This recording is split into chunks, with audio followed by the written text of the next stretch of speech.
In the beginning, God created the heavens and the earth, along with all the living creatures that inhabit this living planet.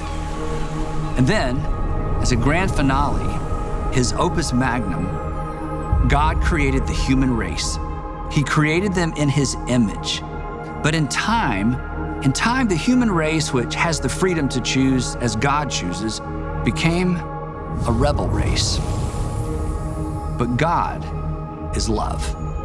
So he used his freedom to set in motion a plan designed to redeem and restore his image bearers without removing his image. God's plan began with a man, Abraham, whose family would eventually become an entire nation.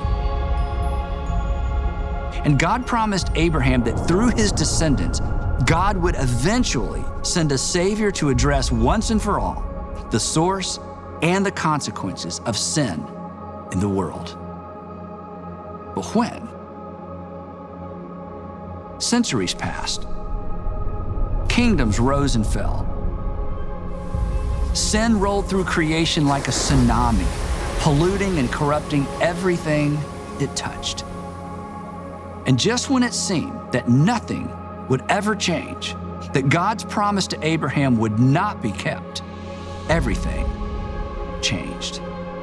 When the set time had fully come, once God had everything and everyone in place, he sent his son, born of a woman, born under the law, to redeem those under the law, that God's image-bearing race might receive adoption to sonship.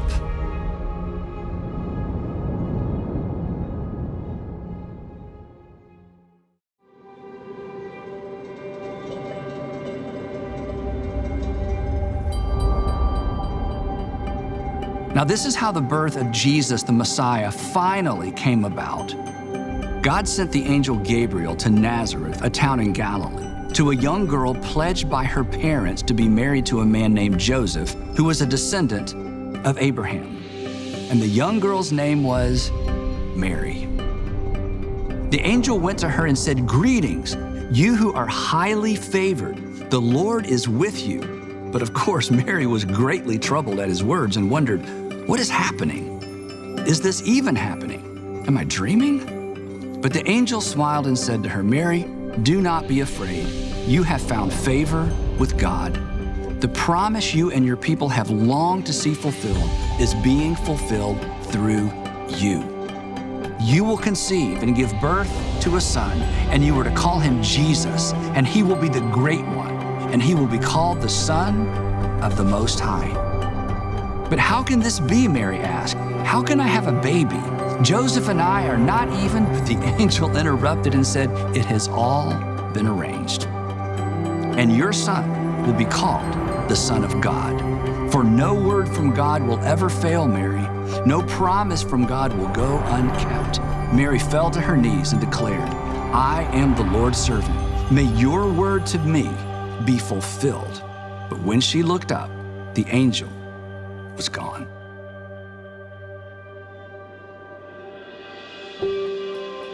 And just as the angel had said, a baby began to grow in Mary's womb, and she was both amazed and terrified. Who would believe her story?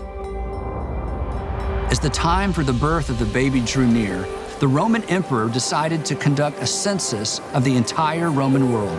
Everyone was required to return to their birthplace to register.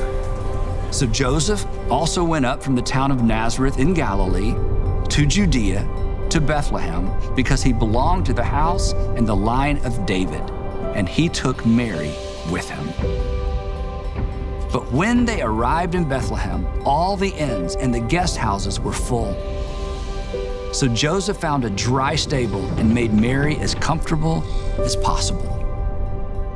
And while they were there, the time came for the baby to be born, and she gave birth to her firstborn, a son, and she wrapped him in cloths, but she placed him in a manger.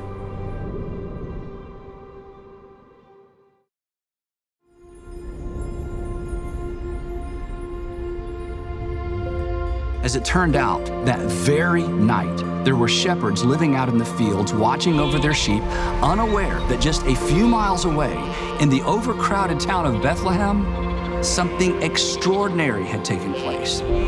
As they were settling in for the night, suddenly, the angel of the Lord appeared to them, and the glory of the Lord shone all around them, and they were terrified. But the angel said to them, "Do not be afraid. I bring you good news. The good news your people have been waiting on since the days of Abraham. Today, in the town of David, a Savior has been born to you, and He is the Messiah, the Lord. But don't go in search of a king. Look for a baby, wrapped in cloths and lying in a manger." So they hurried off and they found Mary and Joseph, and sure enough, a baby who was in fact lying in a manger. And when they had seen him, they spread the word concerning what had been told them about this child. And all who heard it, everyone who heard it, they were amazed at what the shepherds said to them. Amazed and hopeful. They were hopeful because God was once again on the move. He had not forgotten His promise. God had become flesh and had moved in with the rebel race He came to save.